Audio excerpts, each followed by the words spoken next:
తిరుమల తిరుపతి దేవస్థానం అధికారులు రథసప్తమి వేడుకలకు సంబంధించి విస్తృత ఏర్పాట్లు చేశారు. రథసప్తమి ఏర్పాట్లపై టీటీడీ చైర్మన్ బిఆర్ నాయుడు అన్నమయ్య భవనంలో ఈవో అదనపు ఈవోలతో సమావేశం నిర్వహించారు. జనవరి 25వ తేదీన రథసప్తమి రోజున 7 వాహన సేవలపై మలయప్ప స్వామి దర్శనం ఉంటుందని బిఆర్ నాయుడు తెలిపారు. ఉదయం సూర్యప్రభ వాహన సేవతో వాహన సేవలు ప్రారంభమవుతాయన్నారు. ఇక వైకుంఠ ద్వార దర్శనాలు బ్రహ్మోత్సవాలను విజయవంతం చేశామన్నారు. అలాగే రథసప్తమి వేడుకలను వైభవంగా నిర్వహిస్తామని వెల్లడించారు.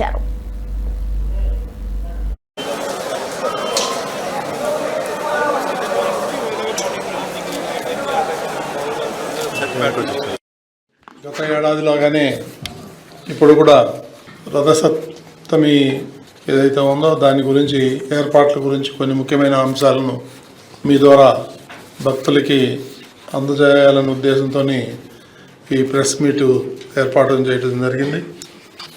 జనవరి 25వ తారీఖున రథసప్తమి పర్వదినం సందర్భంగా 7 వాహనాలపై స్వామివారు ఆలయ మాడవీధుల్లో విహరిస్తారు.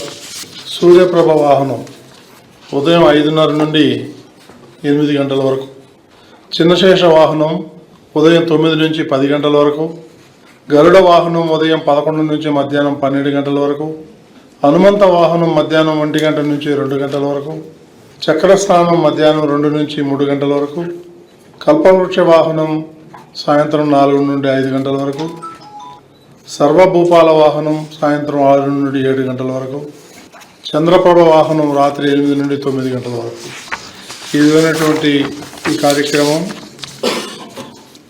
25వ తారీఖు నాడు ఉదయం నుంచి రాత్రి వరకు ఏర్పాట్లు చేయడం జరిగింది.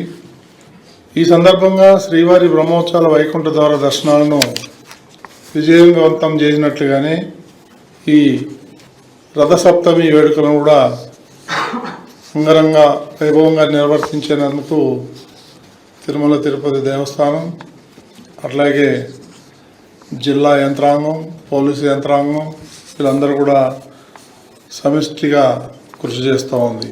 గతంలో లాగానే శ్రీవారి ఆలయం భక్తులకు రద్దీని దృష్టిలో ఉంచుకొని సామాన్య భక్తులకు అత్యంత ప్రాధాన్యత ఇచ్చేందుకు జనవరి 25న